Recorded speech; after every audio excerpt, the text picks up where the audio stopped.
Hello everyone, welcome in this session of English teaching। अंग्रेजी शिक्षण के इस सत्र में आप सभी का स्वागत है। आइए आज आपके लिए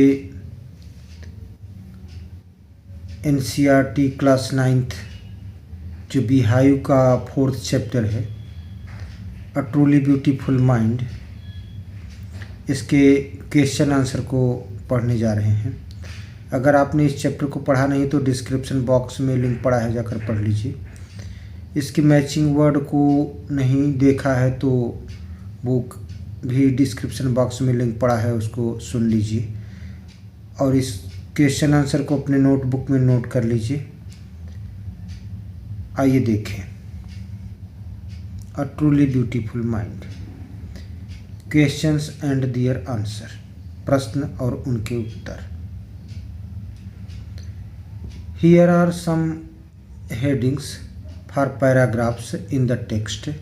right the number of the paragraph for each title against the heading.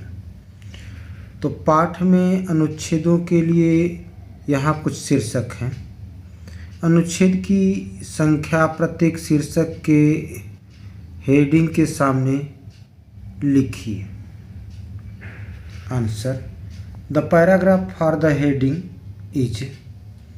तो हेडिंग के लिए जो पैराग्राफ है, मतलब ये जो हेडिंग दिया है, इस जब आप बुक पलटेंगे तो उसमें जो 1 2 3 4 5 करके दिया है पैराग्राफ नंबर, तो उस किस नंबर पर ये हेडिंग है। तो आइंस्टीन से इक्वेशन, जो आइंस्टीन का इक्वेशन है E = mc², E = mc², आप देखेंगे कि अनुच्छेद नंबर 9 में है। दूसरा है Einstein meet his future wife. तो आइंस्टीन अपनी भावी पत्नी से किस अनुच्छेद में मिलते हैं। तो ये 7वें अनुच्छेद में मिलते हैं अपनी भावी पत्नी मिलेवा से। नेक्स्ट है द मेकिंग ऑफ अ वियलिनिस्ट। ये किस अनुच्छेद में है? वायलिनिस्ट है। तो जो वायलिन वादक का इनका जो अनुच्छेद है वो कौन सा है? तो 3rd अनुच्छेद है, 3rd पैराग्राफ है। मिलेवा एंड आइंस्टीन्स मदर, इसका जिक्र अनुच्छेद 10 में है। A letter that launched the arms and face, ये अनुच्छेद पैराग्राफ 15 में है। A desk drawer full of ideas, एक डेस्क की जो दराज है जिसमें विचारों से भरा है, ये अनुच्छेद 8 में है। मैरिज एंड डिवोर्स, ये अनुच्छेद 11 में है। सेकंड क्वेश्चन है who had these opinions about Einstein. तो ये जो स्टेटमेंट्स दिए गए हैं, ये किसकी राय थी? किसने कहा कि ही वॉज बोरिंग? आइंस्टीन को ही वॉज बोरिंग किसने कहा? तो ही प्लेमेट्स, उसके साथियों ने कहा था। साथियों के विचार थे। ओपिनियंस मीन्स विचार। He was stupid and would never succeed in life. तो वह मूर्ख था और जीवन में कभी सफल नहीं होगा। ये किसने कहा? अ हेडमास्टर, एक हेडमास्टर ने कहा। ही वॉज अ फ्रीक, वह एक सनकी था। ये किसने कहा? His mother. फ्रीक मीन्स सनकी। आइए शॉर्ट आंसर टाइप क्वेश्चन देखें। Why did Einstein leave the school in Munich for good? For good means सदा के लिए, हमेशा के लिए। तो आइंस्टीन ने हमेशा के लिए, अच्छे के लिए म्यूनिक में स्कूल क्यों छोड़ा? Answer, Einstein left the school in Munich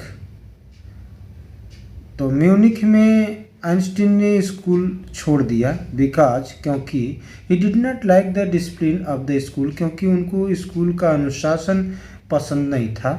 he hated the school's discipline, वे स्कूल के अनुशासन से घृणा करते थे। He often clashed with teachers, वे सदैव प्रायः अध्यापक से भिड़ जाया करते थे। नेक्स्ट क्वेश्चन है, second question, why did Einstein want to study in Switzerland rather than in Munich. तो आइंस्टीन म्यूनिख की तुलना में आइंस्टीन अपनी शिक्षा जर्मन भाषी स्विट्जरलैंड में आरंभ करना चाहते थे। क्यों?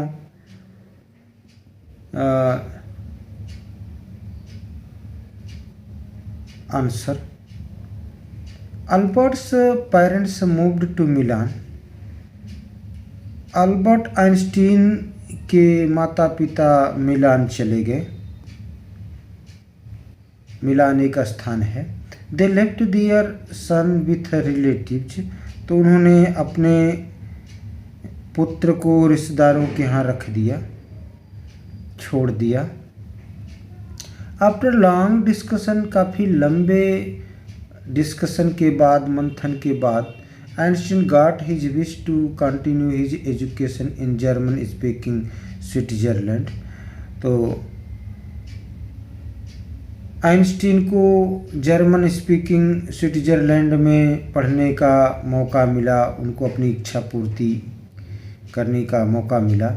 It was more liberal than Munich, यह म्यूनिख की तुलना में अधिक उदार था स्थान। नेक्स्ट थर्ड क्वेश्चन है, why did Einstein see Mileva as an ally. Ally में सहयोगी या मित्र। तो आइंस्टीन को मिलेवा एक सहयोगी के रूप में दिखी। आंसर, क्यों दिखी? Einstein was at odds in his family. तो आइंस्टीन अपने परिवार से नफरत करते थे।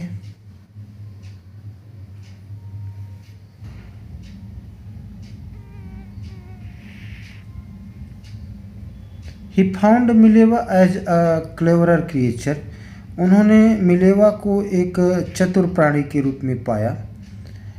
सो ही सा इन मिलेवा एन एले, इसलिए उन्होंने मिलेवा में एक सहयोगी की भावना, मित्र जैसा दिखाई पड़ा।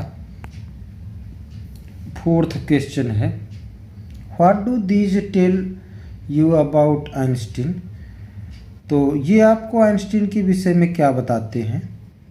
Answer, these tell that Einstein was a genius. ये बिंदु हमें बताते हैं कि आइंस्टीन एक प्रतिभाशाली व्यक्ति थे। He had the abilities to achieve his targets, उनमें अपने उद्देश्यों की पूर्ति को करने के लिए योग्यताएं थीं। He had his own view of life, उनका जीवन के बारे में अपनी विचारधारा थी। He liked freedom very much, उनको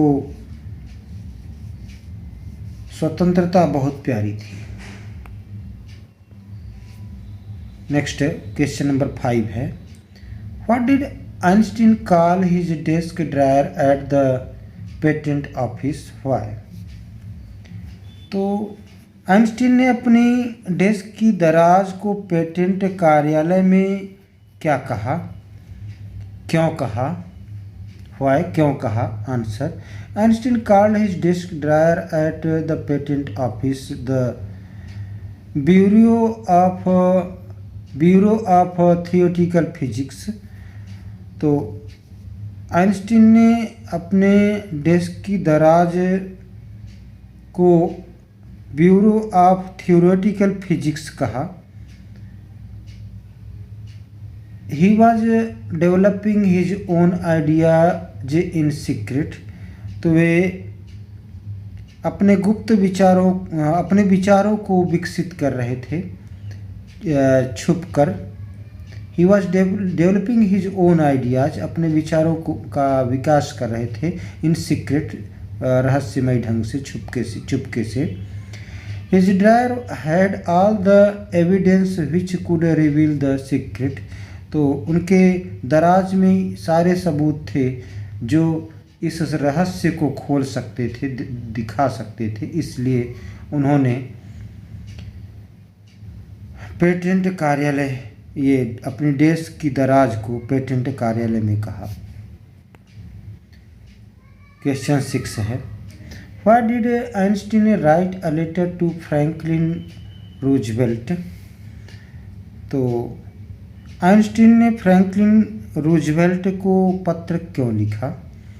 answer, the discovery of nuclear fission in Berlin made Einstein upset, तो बर्लिन में नाभिकीय विखंडन की खोज ने आइंस्टीन को व्यथित कर दिया, दुखी कर दिया, अपसेट कर दिया।